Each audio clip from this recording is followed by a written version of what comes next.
Hey guys, and welcome back to War Thunder. In this video, I'm going to be showing you guys a replay of the recent 1 vs 1 tournament that took place over the weekend. And yes, that is myself, KrebsCOHO, versus my opponent, KrebsCOHO. If you guys know me well enough, then you know wherever there's a tournament, there's a KrebsCOHO to be found.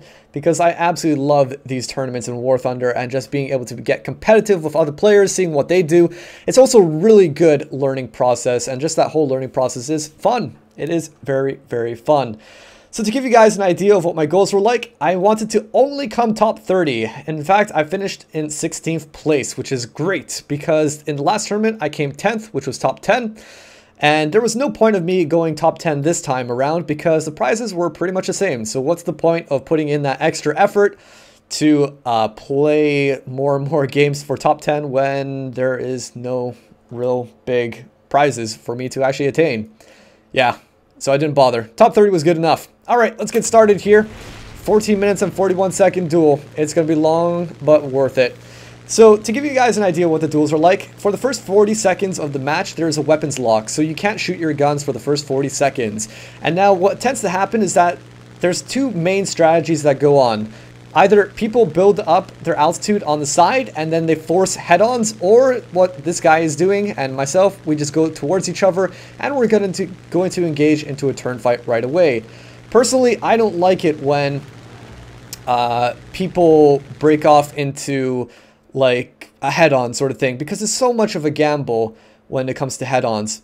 Now, the reason why I paused here is because I have to highlight something very important that I didn't realize would affect me so badly for the rest of the match. And that was, well, I put my landing flaps down, which is kind of weird if you think about it, because in any other plane that would allow you to turn very well, and it does allow you to turn very well in the Spitfire. But the thing is, my opponent, KrebsCOHO, has not put down his landing flaps. Now, this means two things. Alright, it means that my opponent KrebsCOHO is going to have a lot more speed, and so he can climb up above me. I'm going to have a better turn rate, but unfortunately, my speed bleeds off very, very quickly. And that's one thing that I didn't realize when I got into the tournament. Whoops, I've lost my opponent here. There we go. When I got into the Spitfire tournament, because the odd thing is that when I'm using planes, I had this general idea that, you know, using landing flaps on that initial turn would be the same thing, would have the same effect as if I used it on any other plane. So in this tournament, on each day of the tourney, there was a different plane. The first day was the P-51 Mustang. On the second day was the BF-109, and the third day was a Spitfire. So this is the third day, as you can imagine. When I was using those two other planes, every single time in that initial turn, when we just met each other, me and my opponent, I would put my landing flaps and that would allow me to turn faster. However, it seems like that doesn't really apply to the Spitfire all that well. The Spitfire, sure, it turns better when it has its landing flaps down, but I feel like with the Spitfire in particular, it suffers massive losses of speed as a result of having landing flaps down. I guess that's no surprise because it would happen with any other plane as well, but it's particularly with the Spitfire, where if somebody keeps their raised flaps up on that initial turn, it allows them such a huge advantage, and this is exactly what's happened right from the get-go. It's something that I didn't realize, and unfortunately I should have practiced the Spitfire a bit more and tried these different flaps right from the very start to get an idea of what it'd actually be like in terms of my speed retaining using the different flaps.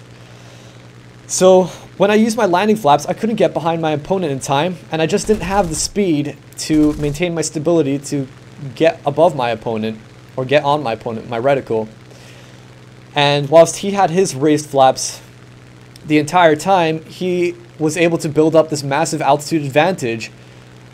And it's a really unfortunate thing that I didn't realize how much of an effect these landing flaps had this entire match. But eventually, I did come to realize that I can't just keep down my landing flaps the entire time. So although I failed on the initial turn, now I'm pretty much always going to be using my raised flaps unless I'm using my landing flaps to get a sharp turn. Now I have a feeling that what my opponent KrebsCOHO is doing is using his raised flaps the entire time to build up these massive altitude advantages, because look at this, that's 500 meters, which you might not think is a lot, but when you're doing an upward spiral and you only have like 200 kilometers per hour on a speed, you know, a 500 meter distance is huge in these duels. And so what I think he does is he only puts his landing flaps down when he needs to make those critical turns, when he's going to drop from his altitude and try to get on top of me. So this entire time I'm basically playing defense. If I switch to my raised flaps, then that's going to be to try and get altitude again, to try and stay behind my opponent. The unfortunate thing is that because he is always maintaining a larger altitude advantage over me, he's constantly pushing me down. And in order for me to try and dodge those attacks, well, I have to put down my landing flaps and turn sharper to avoid those attacks. But as of course, putting down my landing flaps means that I lose a lot of speed, and it really sucks. So basically, in the short term, I dodge his attacks, but in the long term, well, I'm still below him, essentially. And it's just amazing to think that one mistake so early on in the game can have such a great impact on me in the entirety of this match. And so I'm getting really desperate. I really, really want to just take out my opponent right now. And I'm not sure if this is actually going to show up or not, but what happened a lot of times in this duel against my opponent was my guns would hit him, but it seemed like it done no damage. A lot of times I shoot my guns here, it does contact him, but only momentarily, so it comes up on the screen as a hit, which of course is superficial and doesn't mean anything. And that was a really big frustration for me when I was using the Spitfire. And in general, it's just one of those attributes of the Spitfire. It has 2 Hispano cannons, so you can't expect it to have some amazing stopping power where you're going to kill your opponent even if you just get some stray shots into it, like a 30mm cannon. You know, if you miss with your 30mm cannon, maybe a stray shot might end up going to the wing and then it'll crit it or destroy it. 20mm and just 2 of them, it just isn't quite that same amount of stopping power. And so I got really frustrated with the number of times I hit him, but apparently obviously not doing great amounts of damage. Now we keep on tangling here, and I just want to get behind him as best as I can, but my opponent is not dumb at all. Well, you'll notice that he's not falling into my trap or what I want him to do. What I want him to do is to maintain his altitude on my level or get below me. What he's doing is making sure that he's always playing on his advantage, which is his altitude advantage. He almost always has an altitude advantage over me, and he's not going to lose it. Another annoying thing about the Spitfire is that it has quite a wonky flight model in arcade, where if you flip your rudder around too fast, so if you're ruddering hard to the left, for example, and then all of a sudden you decide to switch to your right, your Spitfire will start to flip out, and especially at lower speeds, this tends to happen. There you go. That's a good example right there. I'm at low speed, I was ruddering hard to the left, my opponent was coming up to my right, so I decided maybe I can get some good shots into him. I'm going to rudder hard to the right, and as a result, I flipped out. I lost complete control of my plane, and I was forced to go into a dive to build up my speed again and try to take on my opponent once more. So what was nice about that was I managed to break some distance, and we got into a bit of a corkscrew against each other. But again, my opponent is trying to give me no opportunities to shoot him properly. A lot of times when I'm using my Spitfire, when I have a shot, the ability to line up my shot on my opponent, it's really just hard to stabilize. When I've got my landing flaps down, it's really hard to stabilize the shots. And so what I started to do was whenever I had a shot on my opponent whilst using my Spitfire, I would switch from my landing flaps over to my raised flaps. You'll notice this at times. Like right now I'm using my landing flaps. The moment I get a good opportunity to shoot at my opponent, what I tend to do is switch to my raised flaps, because even just momentarily switching them, it helps stabilize the plane so it doesn't flip out, because you're much more prone to flipping out with those landing flaps on.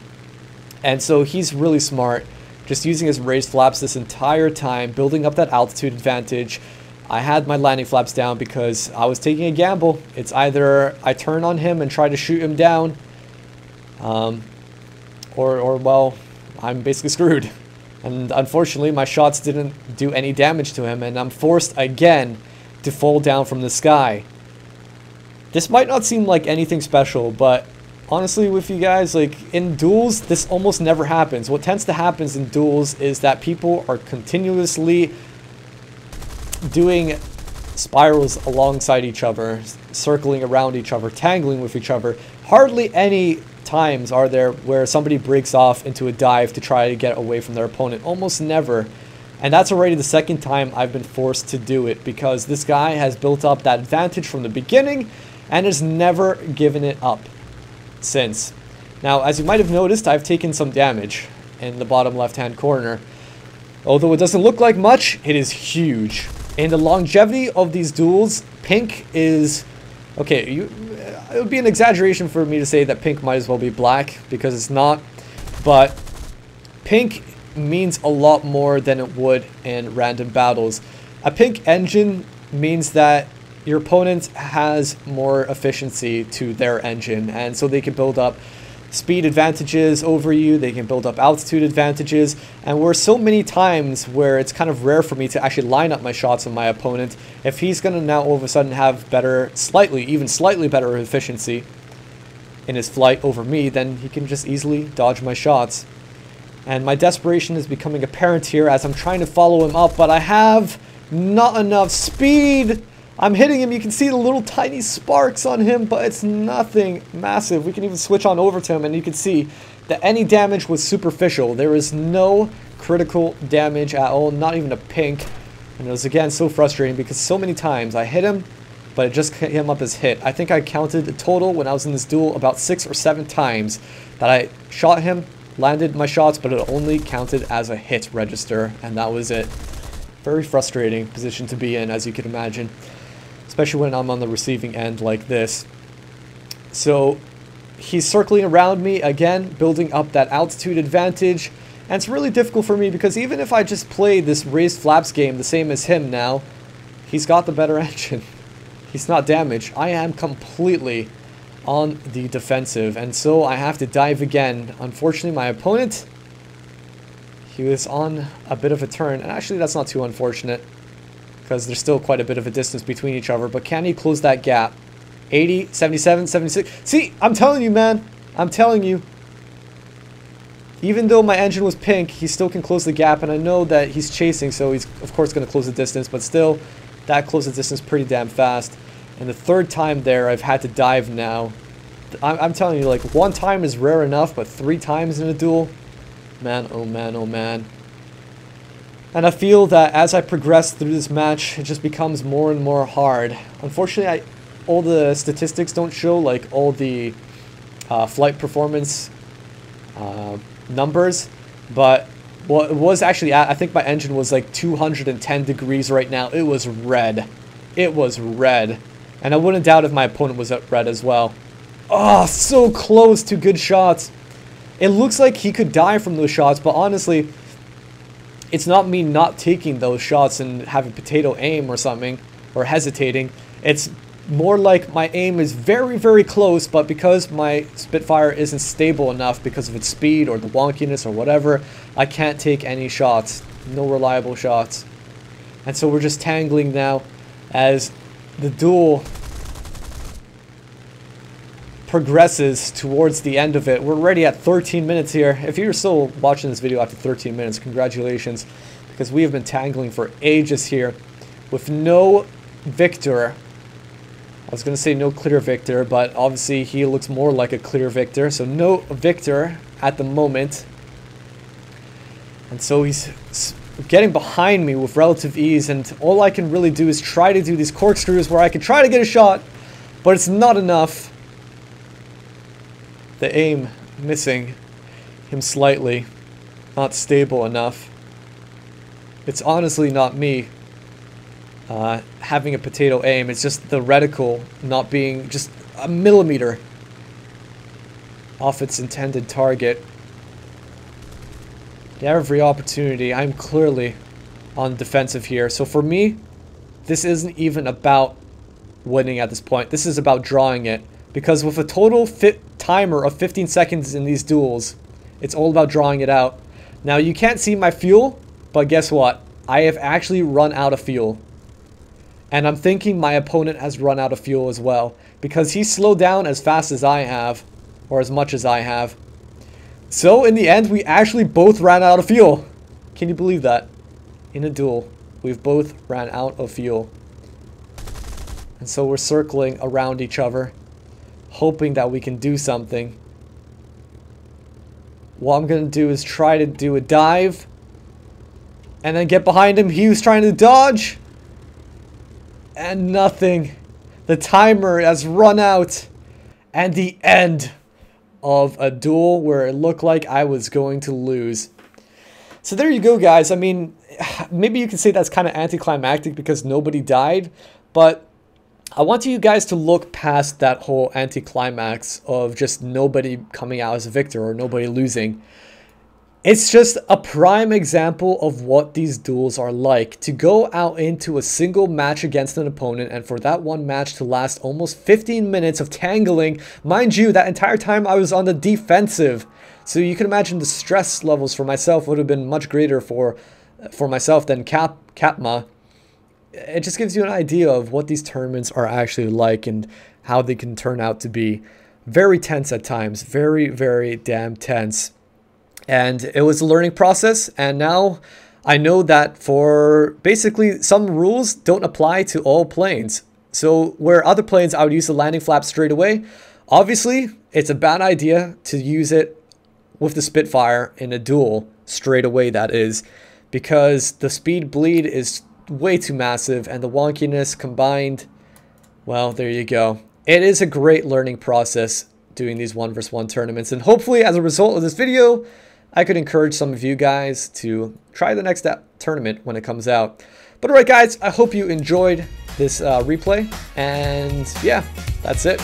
Until next video, this is Krebs, and I'll catch you guys next time. Here we go, here we go, here we go, here we go. Now we blasting off into the ozone. The way we kick it in the dojo is local for show, though we